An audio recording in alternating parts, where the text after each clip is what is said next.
up, homies and homettes? Thrift School over here, coming at you with a video, your questions answered live.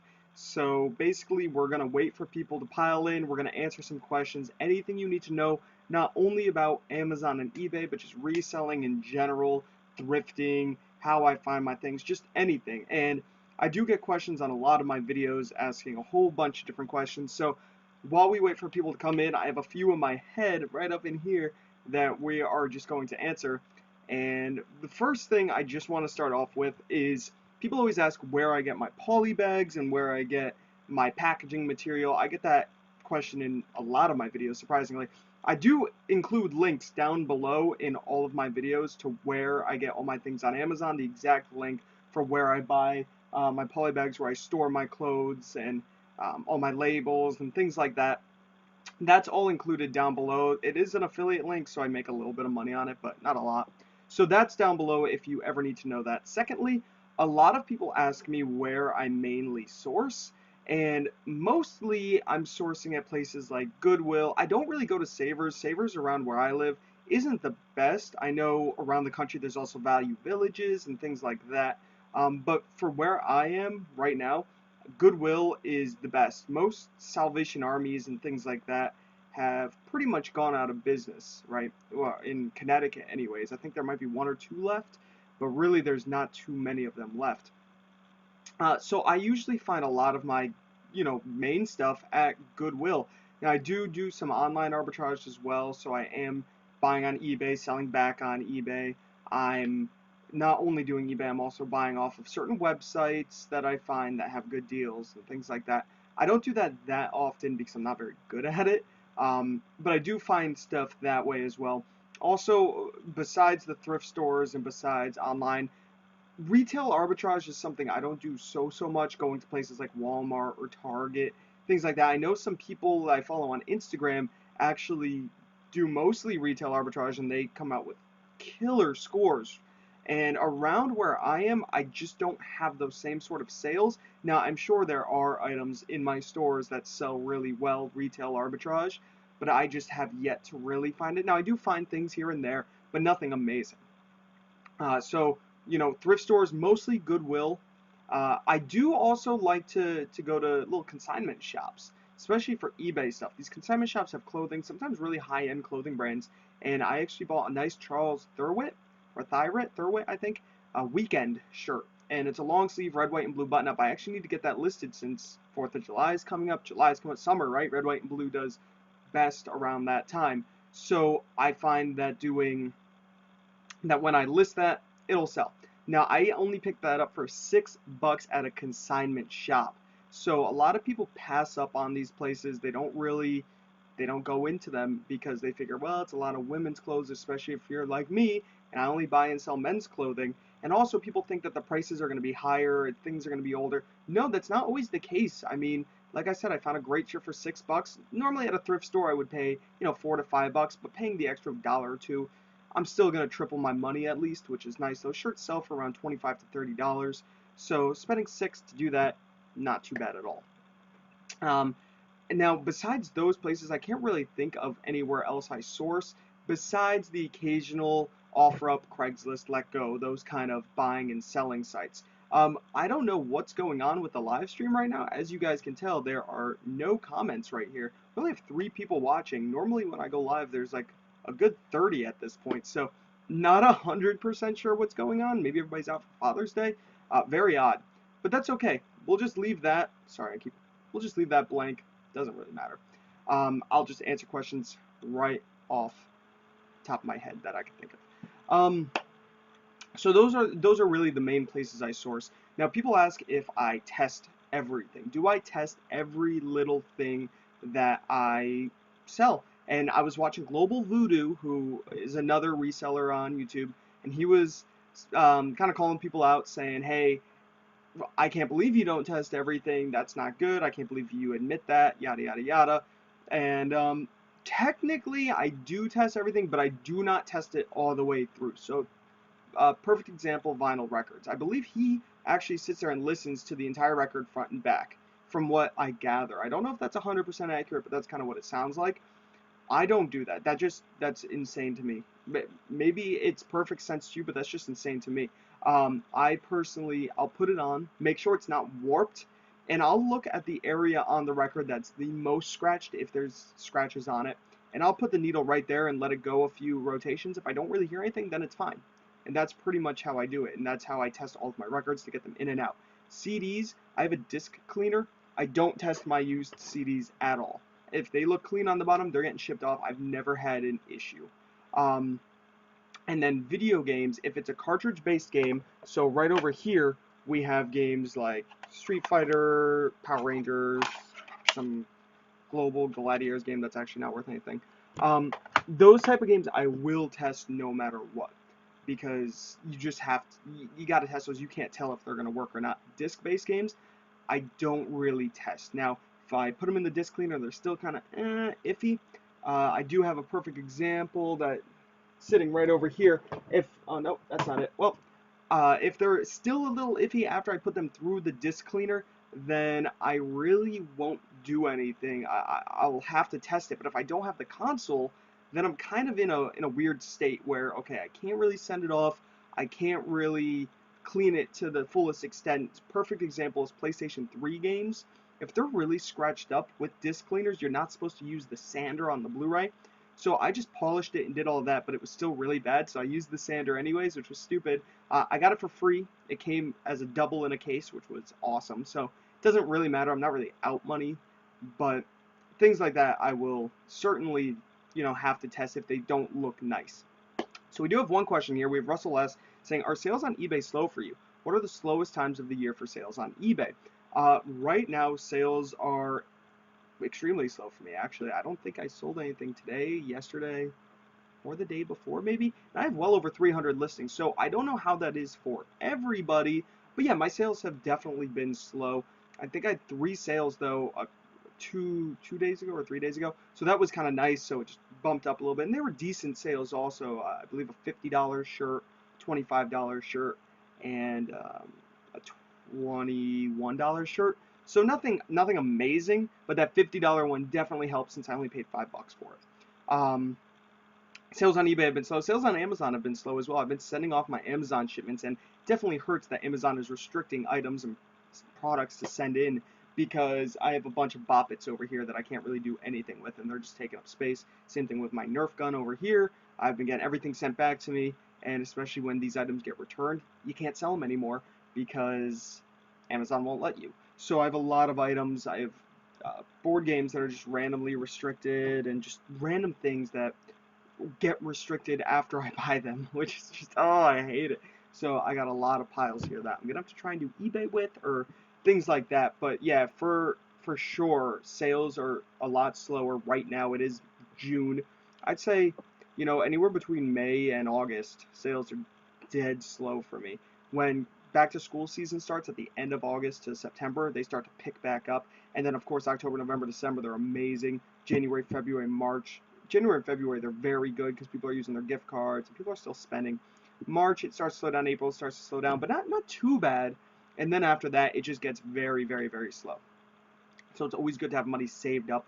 Once if you're starting reselling right now, that's actually almost great because you're not used to the December quarter 4, Q4 rush that everybody enjoys. Everybody loves watching or getting all that money in quarter 4, but they don't realize if they started at this point that sales are just going to be, not so great for the rest of the year. Now, people say, well, you're not selling the right things. You should be selling the right things. And that's true, but people that mostly sell clothing on eBay, there's really nothing else you can do besides keep listing the clothing. T-shirts aren't selling for me.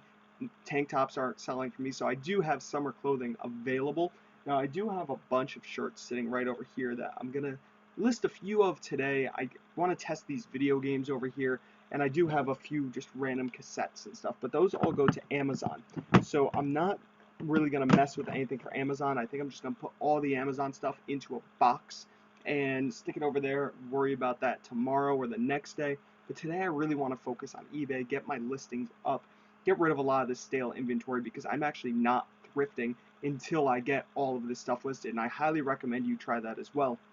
When you have a lot of stuff that needs to get listed, you don't need to go out sourcing. Now, I succumb to it all the time. If I'm out driving and I pass a Goodwill or I pass a pawn shop or something, I'm like, well, yeah, I'm gonna pull in. Then I end up coming home with a bunch of stuff, and I'm spending money that I really shouldn't be spending. So I do have a bunch of items here that really need to get listed. Um, but yeah, so that's pretty much that. Pearhead Picker says, "Hey there, do you see a major swing back to eBay from a lot of Amazon sellers, or do you see yourself switching focus back to eBay more due to the influx of Amazon restrictions?" Well, I've more or less kind of split the workload, which kind of stinks because eBay is a lot more of a hassle. I've been getting returns like crazy on eBay also, and that is just a pain in the butt. I mean, I've been getting lots of returns lately. Not sure why. People, I mean, they've been paying the restocking fee and all that. It's not my fault. It's people buying clothes saying they don't fit and yada yada yada. So then I get them sent back to me. But then it sucks when people use them and they rip the tags off because I just sold something brand new. They rip the tags off, so there goes that. I mean, I'm sure you can like fight that, but I got the restocking fee, so I'm just gonna sell it as used. And the difference in price should only be about $5-ish. So the restocking fee kind of covers that, $5 to $10. So it's really no big deal there. Speaking of restocking fee, what percent do I charge? I charge only a 10% restocking fee. First of all, 20% restocking fee seems very like rude to me. I don't know. Somebody buys something for $50 and they have to pay for shipping back to you and pay for the restocking fee. I mean, you're looking at a huge percentage, right? Okay, let's make it easier. Just say $100. Now, 20% of $100 is $20. So let's say it cost me, I know all the shipping hacks and all this stuff. So somebody actually sent me a shirt back in a box. That cost them a lot more than it cost me. I shipped it out in a little poly mailer. It cost me, $3.40 or $3.20 or whatever it is. And it probably cost them $5 to ship it back to me. So if you put it into that sense, I mean, these people, you're probably going to get more people saying, "Oh, I don't want to pay that huge restocking fee." So instead they just say item not as described. So I don't want to worry with that. So I just do 10%. Thank you, Greg DeGrouch. Yeah, we got a dope shirt that I picked up at TJ Maxx right here. Pretty awesome. It was very cheap, so I was like, this is going on me. I really like it. Um, but yeah, that's pretty much how I do my restocking fees. What up, Cappuccino? Finally caught me live. Yeah, not really sure what's going on. We only have 6 people watching, and I spoke for about the first 8 minutes with I think 0 people watching. No idea what happened or why nobody is live right now. I mean, no clue really. Pearhead Picker says, "Sorry for all the questions. If item, no, definitely, I need questions. Keep sending the questions. If item is returned, item not as described, do you still get the restocking fee?" No, not. I don't believe so. No. If something is returned, item not as described, you're kind of crap out of luck, and you got to pay for return shipping. So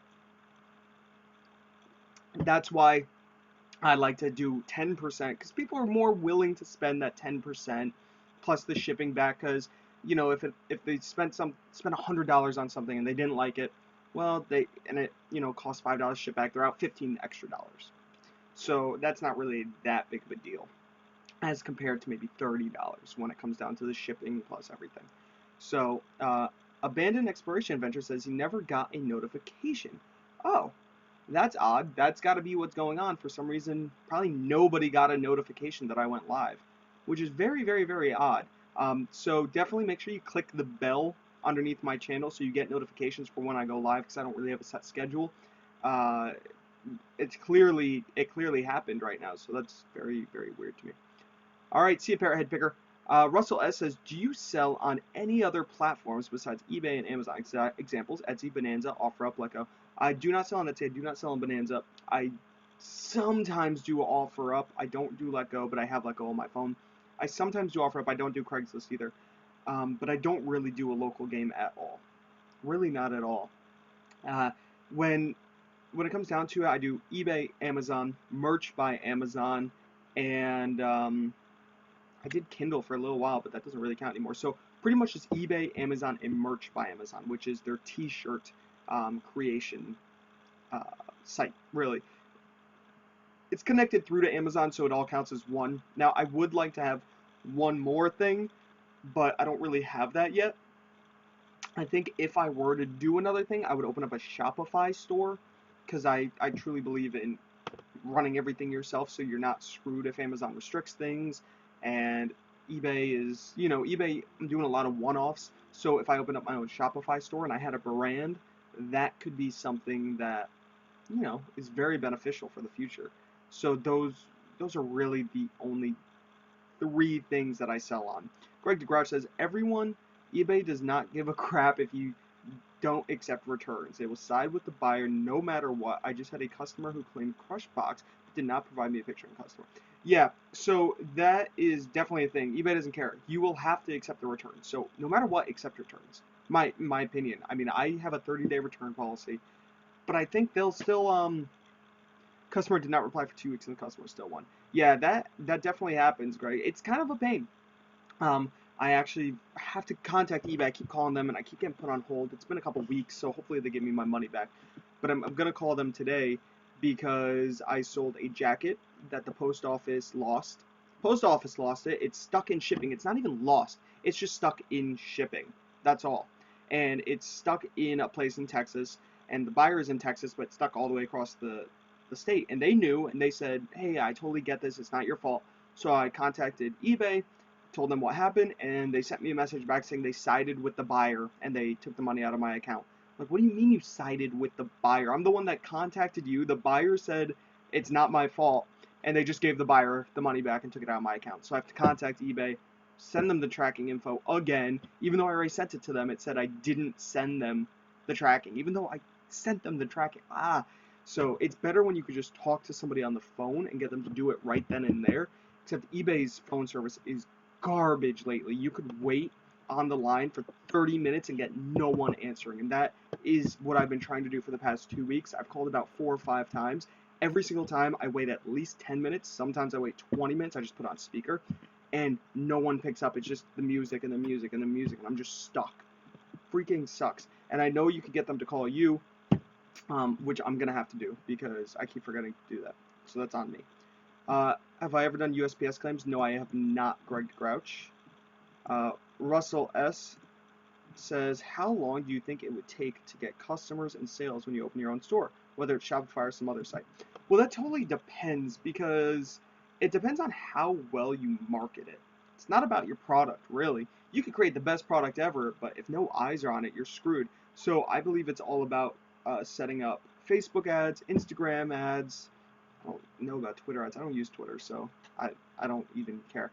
Basically, Instagram ads and Facebook ads are the two biggest ones, in my opinion, right now, to try and get your product out there. So if I were to create my own Shopify store, I'd probably do Facebook ads where people can like and comment and all that stuff, and just show like the coolest thing I have.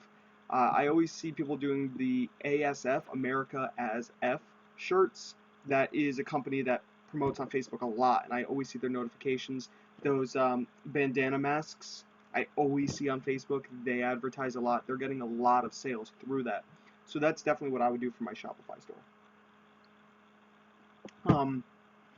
Besides that, I really don't know how long it would take to get customers. I mean, I never opened up a Shopify store. I don't have a brand. I really need to create a brand, something I would love to work on. So I'd have to figure out how to get the t-shirts. I think you do it through Redbubble or Cafe Press or something like that. There's a lot of YouTube tutorials out there, and that's how I learn. And that's how you guys should learn also. YouTube tutorials are on everything. You could learn how to sell on eBay, sell on Amazon, create your own store. You can learn chemistry. You can learn everything. You don't really need to go to school. I mean, it's very important to go to school, but you don't need to anymore, in my opinion. Everything is on YouTube. I love YouTube. I watch it all the time, and I'm always learning stuff.